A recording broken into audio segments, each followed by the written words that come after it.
Kira-kira apa sih yang dibutuhkan untuk menjadi seorang legenda?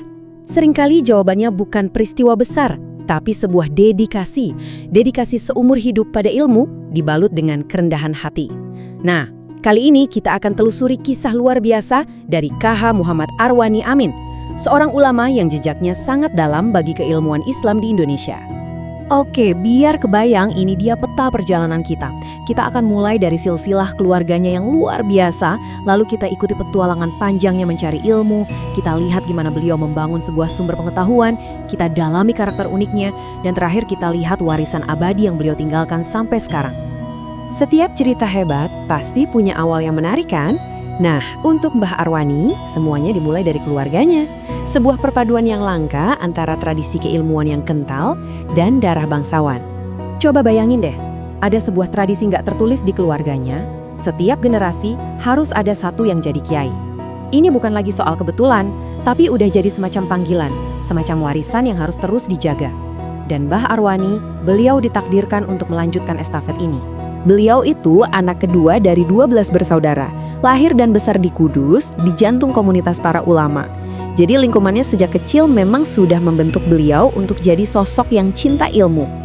Dan ini yang bikin makin wow, kalau kita tarik garis keturunan dari ibunya, ternyata sampai langsung ke seorang pahlawan nasional, Pangeran Diponegoro.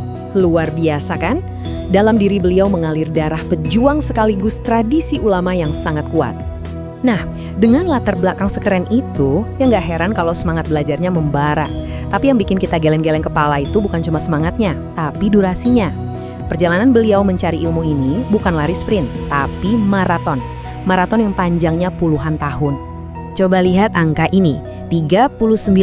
Angka ini penting banget dalam kisah beliau. Kira-kira ini angka apa ya? 39 tahun. Bukan total umurnya loh ya, tapi waktu yang beliau habiskan untuk berkelana dari satu pesantren ke pesantren lain. Murni hanya untuk belajar. Coba kita renungkan sejenak.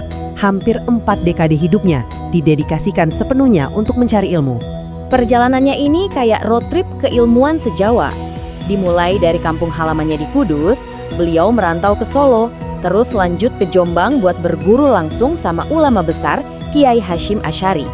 Nggak berhenti di situ, beliau lanjut lagi ke Yogyakarta untuk mendalami Al-Quran, dan akhirnya perjalanan formalnya sebagai santri berakhir di Klaten. Terus, apa sih yang bikin semangatnya nggak pernah kendor selama puluhan tahun itu? Menariknya, salah satu motivasi terbesarnya datang dari adiknya sendiri, Ahmad Dain. Waktu beliau lihat adiknya yang masih kecil udah hafal Al-Quran di usia 9 tahun, beliau nggak iri, tapi justru terpacu. Kejeniusan adiknya jadi bahan bakar buat beliau belajar lebih giat lagi. Menurut salah satu muridnya, KH Syaroni Ahmadi, ada berkah lain yang berperan besar. Ternyata orang tua Mbah Arwani itu suka banget membaca Al-Quran. Kebiasaan sederhana di rumah ini menciptakan atmosfer spiritual yang luar biasa, yang akhirnya membentuk anak-anaknya jadi para pecinta ilmu. Oke, setelah 39 tahun mengisi ember ilmu sampai penuh, akhirnya tiba waktunya untuk menuangkannya agar bisa dinikmati banyak orang. Fase berikutnya dalam hidup Mbah Arwani adalah membangun sebuah warisan, sebuah mata air pengetahuan yang kita kenal sekarang sebagai Yanbu'ul Quran. Kisah berdirinya pesantren ini benar-benar kayak udah diatur sama yang di atas. Awalnya beliau itu nabung sedikit demi sedikit buat ongkos naik haji. Tiba-tiba ada seorang dermawan yang datang dan ngasih hadiah biaya haji penuh. Akhirnya, uang tabungan yang tadinya buat haji itu beliau pakai untuk beli rumah. Dan rumah itulah yang jadi cikal bakal pesantren Yanbu'ul Quran. Niat baik dibalas dengan jalan untuk kebaikan yang jauh lebih besar. Tapi kan, ilmu yang luas itu percuma kalau karakternya nggak mumpuni, iya kan? Jadi Mbah Arwani ini sebagai pribadi orangnya gimana sih? Inilah yang membedakan orang yang sekedar berilmu dengan seorang ulama sejati. Karakter beliau ini unik banget, kayak dua sisi koin.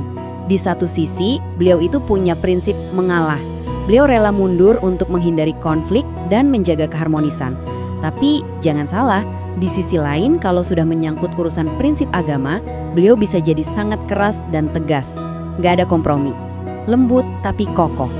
Ada satu cerita yang nunjukin betapa kuat prinsipnya. Beliau pernah dapat tawaran yang sangat terhormat. Mau dijadikan menantu oleh gurunya sendiri, ulama besar Kiai Haji Hasyim Asy'ari. Siapapun pasti akan langsung terima kan? Tapi Mbak Arwani dengan sangat hormat menolaknya. Kenapa? Karena beliau memegang wasiat kakeknya untuk menikah dengan perempuan dari kampung halamannya sendiri.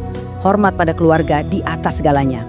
Seorang guru sejati itu diukurnya bukan dari apa yang dia tahu, tapi dari siapa yang dia lahirkan. Nah, sekarang kita sampai ke bagian warisan abadinya. Inilah yang membuat Mbah Arwani layak disebut guru dari para guru.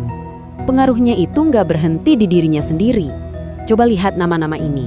Ini cuma segelintir loh dari murid-muridnya yang kemudian jadi ulama-ulama hebat dan jadi panutan di daerahnya masing-masing.